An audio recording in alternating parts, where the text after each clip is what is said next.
बातें तो अच्छी हो रही है उनके वहाँ foreign minister Afghan foreign minister से भी हुई है। अब देखते हैं उनके आउटकम्स क्या होते हैं विजिट के। अफगानिस्तान के साथ मामलात बेहतर बनाने की हर कोई अपने तौर पर कोशिश करता रहा, मौलाना भी करते रहे, लेकिन मौलाना भी अभी इररिलेवेंट हो चुके हैं। और एक और पॉलिटिशियन जिनको आप समझते हैं कि वो असासा होंगे मुस्तकबिल में, वो है नवाज शरीफ साहब। नवाज शरीफ साहब कभी कभार ही बात करते हैं, लेकिन अब उन्होंने बात की है बलूचिस्तान के इशू के ऊपर, खुसूसन ये जाफर एक्सप्रेस का जो वाक़या हुआ उसके बाद वो दुख महसूस कर रहे हैं और वो चाहते हैं कि वो बलूचिस्तान के लिए कुछ करें और वो विज़िट भी करने वाले हैं। और वो ये कह रहे हैं कि इसका हल जमहूरी तरीके से ही मुमकिन है। क्या जमहूरी तरीका आजमाया नहीं किया आज तक? नहीं, जिसको ये जमहूरी तरीका कहते हैं उसी की वजह से तो ये सारा कुछ हो रहा है वहाँ। जमहूरियत तो यहाँ कभी हुई नहीं। ये सारी जो क्वेश्चन है ना नेशनल सेल्फ डिटर्मिनेशन का, इसे लिटरेचर में कहा जाता है the right of self determination. United Nations में भी और हर जगह यही हम कश्मीर के बारे में भी कहते हैं, राइट ऑफ सेल्फ डिटर्मिनेशन उनको मिलनी चाहिए। हक खुद इरादियत। हक खुद इरादियत। ये हक खुद इरादियत जो है ना, ये it's a democratic requirement in constitutions. अच्छा। मगर उसके दो माने होते हैं। एक ही होता है कि हक खुद इरादियत जो है इसमें सेसेशन भी इंक्लूडेड है। अच्छा। अलहदगी पसंद तहरीकें जो होती हैं वो इसके तहत चलती हैं। वो कहती नहीं, वो चल सकती हैं। हाँ, वो कहती हैं जी ये हमारा हक है। हाँ। दूसरी जो चीज़ जो ऑटोनॉमी की बात करते हैं वो भी यही कहती है कि ये हमारे राइट्स हैं, प्रोविंशियल राइट्स, खुद मुख्तारी। तो अब ये है कि ये चीज़ें चल रही हैं। मियाँ साहब का ये मतलब है कि मेरा ख्याल है जो इशारा वो ये कर रहे हैं कि ये काम सारे ख़राब हुए हैं जब से कुछ मुदाखलत non democratic forces meaning non political forces की मुदाखलत हुई है। 3 दफ़ा 10-10 साल मार्शल लॉ रहा है इस मुल्क में, और जब भी मार्शल लॉ रहा है या डायरेक्ट गवर्नेंस हुई है तो उस वक़्त इश्यूज़ बने। अयूब खान के ज़माने में रेबेलियन हुई बिकॉज उन्होंने कोई इस किस्म के कदम उठाए जिसके साथ एतमाद ख़त्म हुआ और लड़ाई झगड़े शुरू हो गए। इसी के साथ मुशर्रफ के ज़माने में भी यही हुआ। ठीक है ना। तो आई थिंक उनका ये कहना है कि ये मामले जो है they best sorted out by politicians. Politicians से मुराद ही होती है कि जमहूरी रास्ता। अच्छा। तो ये उनका कहना है। इससे ज़्यादा वो कोई बात नहीं कर रहे। बिकॉज अभी तो आपको पता है ना कि वहाँ बलूचिस्तान में पॉलिटिशियंस नहीं चला रहे ना। ठीक है, चले। लेकिन अब नवाज शरीफ साहब ये इरादा रखते हैं। मगर ये मैं सो देख रहा था कि मेरा ख्याल है उनको सवाल पूछा गया। जी, उनको कहा गया ये नहीं कि उन्होंने खुद को बयान दिया।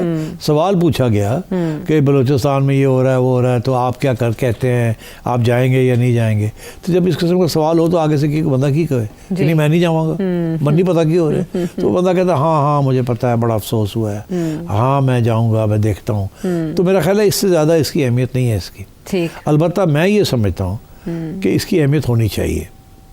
मियाँ साहब को ख़ुद तो नहीं कर सकते। मेरा ख्याल है ये प्रपोज़ल जानी चाहिए कि मियाँ साहब क्वेटा जाएं और वहाँ जाके कुछ दुखती हुई रगों को हाथ रखें। और मैं समझता हूँ पहला कदम, अभी मैंने सुना है कि बारूम बलोच साहिबा को गिरफ़्तार कर लिया गया है। मैं समझता हूँ कि कोई हर्ज नहीं है कि उनके साथ बैठ के कोई बातचीत की जाए और उनको समझा जाए अब कि she is the representative of the opposition इन बलूचिस्तान। उनको ये अहमियत दी जाए और उनके साथ बैठ के समझाया जाए और शायद बात को आगे बढ़ाया जाए। ये नहीं कहा जा सकता कि उनके साथ भी बात नहीं करनी, इंसर्जेंट्स के साथ भी बात नहीं करनी। I think you need to start talking. Force इस्तेमाल ही वहाँ होती है जहाँ बातचीत नाकाम हो जाए, और ये तासुर नहीं जाना चाहिए क्योंकि बातचीत यहाँ वो बात ये है कि बातचीत होती है ना जब आप थोड़ी नरमी दिखाते हैं, जब सख्ती करते हैं तो फिर बातचीत क्या होती है, बिगड़ जाती है। फिर उन मामलात का इदराक करना होगा इससे पहले कि देर हो जाए। वो सियासतदान बेहतर करते हैं, नेगोशिएट अच्छा करते हैं और मामलात को सुलझाव की तरफ ले एक सियासतदान की खासियत है। वापस आते हैं एक ब्रेक के बाद।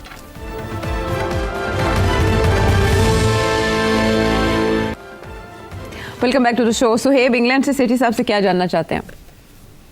तकरीबन 2 साल से इमरान खान और इस्टेब्लिशमेंट के बीच एक जंग का सा समा है और ना खान साहब पीछे हटते हुए दिखाई दे रहे हैं और ना इस्टेब्लिशमेंट। इस जंग का इख्तिताम आप कैसे देख रहे हैं? क्या आपको लगता है कि खान साहब तस्लीम कर लेंगे कि इस्टेब्लिशमेंट की मर्जी के बगैर इस मुल्क में कुछ नहीं हो सकता और वो डील कर लेंगे, या फिर इस्टेब्लिशमेंट को समझ आ जाएगी कि खान साहब को सियासत से बाहर रखना इम्पॉसिबल है और वो पीछे हटेंगे? इस बारे में आप क्या कहते हैं? मेन स्ट्रीम मीडिया के ऊपर आप काफ़ी सारी बातें नहीं कह पाते और बहुत सारे सवालात होते हैं आपके सुनने वालों के जिनका जवाब आप वक्त की कमी की वजह से नहीं दे पाते। तो आप अपना एक अलग यूट्यूब चैनल क्यों नहीं बना लेते कि जिसमें वो सब बातें जो आप मेन स्ट्रीम मीडिया पर नहीं कह पाते वहाँ पर कहते हैं।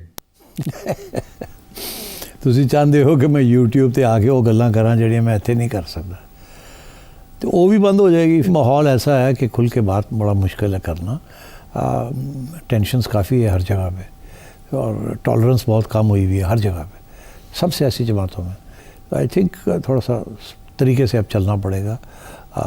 तो कानून साजी भी इतनी हो चुकी है कि छोटी सी बात भी इधर उधर की हो जाए तो किसी को पसंद ना आए, खा वो गवर्नमेंट में हो या बाहर हो, वो कर देते हैं गड़बड़। तो ये तो सर्वाइवल मोड में है इस वक्त।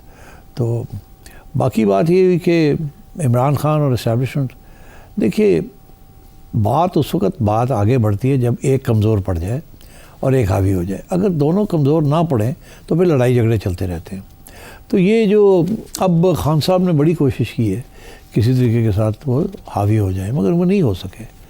और उनकी पार्टी भी एक पार्टी के तौर पे नहीं चलती। इतनी डिविजन्स हैं उनके अंदर, उनके अपने घर में इतनी डिविजन्स हैं कि उनकी जो स्ट्रेंथ है वो बड़ी कमज़ोर हुई हुई है इस वक्त। और फिर जैसे दिन गुजरते हैं लोग भी थक जाते हैं। अब मैं देख रहा हूँ कि बहुत से लोग बाहर में जब देखता हूँ, मिलता हूँ लोगों को, तो पहले गुस्सा था, फिर थोड़ी सी फ्रस्ट्रेशन हुई खान साहब के सपोर्टर्स में, फिर थोड़ी सी मायूसी हुई कि यार कुछ भी नहीं हो रहा, ये भी फेल हो गया, वो भी फेल हो गया। अब वो स्टेज आई हुई है कि वो थोड़े से इंडिफरेंट होते जा रहे हैं। मतलब वो indifference is very important, because इसका मतलब है कोई तंजीम, कोई तहरीक नहीं चल सकती इस किस्म के माहौल में, कोई नहीं बाहर निकलेगा। और खान साहब ने फिर ये भी धमकियाँ दे रहे हैं कि ईद के बाद मैं ये करूँगा, मैं वो करूँगा, दे विल ऑल फेल। तो इस किस्म के माहौल में जो बैलेंस है वो टिल्ट हो रहा है हुकूमत और इस्टेब्लिशमेंट के हक़ में। और वो इसलिए भी हो रहा है कि एक तरफ जो महंगाई है उसको भी रोक दिया गया है, कुछ मरीम नवाज़ के अच्छे कुछ इक़दामात हैं उनकी भी असर पड़ रहा है लोगों के ऊपर, छोटे छोटे वो चीज़ें कर रही हैं। पंजाब के अंदर न्यूट्रलाइजेशन हो रही है। इसी तरीके के साथ नून PTI के अंदर जो डिविजन्स हैं वो भी मायूस कर रही हैं लोगों को, यार है कि ये गंडापुर की कर है, एक दूसरे पे इल्ज़ाम लग रहे हैं, वो ऐसा ही बंदा है, वो फलाने दा। तो ये सारी वजह से आई थिंक इमरान खान की जो तहरीक है वो कमज़ोर हो रही है। इसलिए ज़रूरी है कि खान साहब बैठ के इस चीज़ को रिव्यू करें। तो आपके सवाल का जवाब ये है कि जब खान साहब जब तक अपनी जो पोजीशन है, अपनी स्ट्रेंथ है या वीकनेस है उसको असेस नहीं करेंगे और आगे नहीं बढ़ने की कोशिश करेंगे फ्रॉम सम अदर रूट, तो ये बात आगे नहीं बढ़ेगी और वो रहेंगे जेल में। अब देखिए ना, आपके साथ तारीख़ के तो सबक आपके साथ है। जब बेनज़ीर को निकाला जाता था और मियाँ साहब को लाया जाता था तो बेनज़ीर अपनी कमज़ोरी को अपनी मजबूती बनाती थी। वो इस्टेब्लिशमेंट के साथ सॉरी करके बिच बढ़ जाते थे। जब वो बेनज़ीर को निकाला जाता था मियाँ साहब यही करते थे, सॉरी लड़ाई झगड़े बंद करके पहुँच जाते थे। तो फिर वो इस्तेमाल करते थे। अब खान साहब को भी चाहिए ना कि वो भी सॉरी करके कोई रास्ता निकालें अपने लिए, और जब ये रास्ते निकल आएंगे तो पावर मिल जाएगी तो फिर देखा जाएगा आगे क्या करना है क्या नहीं करना। यही सबका यही रूट रहा है। पर खान साहब डटे हुए हैं कि नहीं, अब पता नहीं किस असूल पे वो डटे हुए हैं। जो लोग उनके असूलों की बात मानते थे या समझते थे वो ख़ुद मायूस हो रहे हैं हम कि यार इन्हें भी असूल दिखी गल है। बिकॉज़ लोग अपने काम करवाना चाहते हैं, वो MNAs MPs से काम करवाना चाहते हैं। वो चाहते हैं कि उनकी हुकूमतें हों, उनकी पार्टी की हुकूमतें हों प्रोविंसेस के अंदर, उनके काम हों। PTI के तो कोई काम नहीं हो रहे। जो जहाँ हुकूमत भी है वहाँ भी लाइन पिटी हुई है इनकी, वहाँ भी करप्शन शुरू हो गई है and so on and so fourth. तो मेरा ख्याल है इस्टेब्लिशमेंट तो अपना मौक़िफ़ चेंज नहीं करेगी। उनको तो लग ऐसे रहा है कि अब तो सेट है। इमरान खान को सोचना चाहिए कि अब रास्ता क्या इख्तियार करना। और मेरी एक ही एडवाइस रही है कि यार आप फिक्र ना करें, आपने ख़ुद कहा हुआ है कि यू टर्न लेना एक सियासत का ज़रूरत होती है और वो उससे कोई हर्ज नहीं होता यू टर्न लेने में। लोग बड़ी जल्दी भूल जाते हैं जब उनको नज़र आता है कि कोई फ़ायदा हो रहा है। तो एक आध यू टर्न फिर मार दें, ओपन करें अपने doors to with the establishment. जहाँ कोई बातें करनी है शुरू करें या करवाएं, और कुछ थोड़ी बहुत कंसेशंस करें ताकि यार कुछ थोड़ी बहुत आपके ऊपर प्रेशर कम हो। प्रेशर कम होगा, आप किसी तरीके से बाहर निकलेंगे और फिर आप जाके बात आगे बढ़ाएंगे।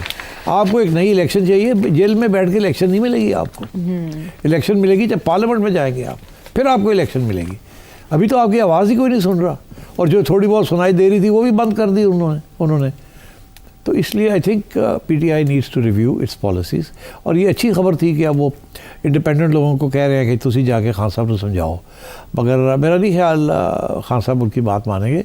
अगर मानेंगे तो बुशरा बीबी की बात मानेंगे, बुशरा बीबी को मनाने की बात ज़रूरी है। आई थिंक पहले कोशिश की गई है, फिर करनी चाहिए। बाकी ठीक है, जितनी भी प्रेशर खान साहब के ऊपर पड़े फ्रॉम पार्टी और उन लोगों की तरफ से जिनको वो ट्रस्ट करते हैं वुड बी बेटर। बट अगर आपके सवाल का जवाब ये देना है, मैं नहीं समझता कि शॉर्ट टर्म के अंदर कोई ब्रेक थ्रू का इम्कान है। इसके अलावा एजाज फारूक साहब फैसलाबाद से, फराज मुजफ्फर लॉस एंजल्स से, और अहमद केपी से, आमिर अहमद टोरंटो से, साजिद मलिक सऊदी अरब से, हारिस अजहर मुल्तान से, नुमान दुबई से, अली कराची से, तारिक नदीम सऊदी अरब से। आपके सवाल भी शामिल करेंगे, लेकिन आने वाले प्रोग्राम्स में आपका एहतजाज हमने नोट कर लिया है और आइंदा के शो में हम कोशिश करेंगे कि पूरा शो आपके सवालों पर मबनी हो।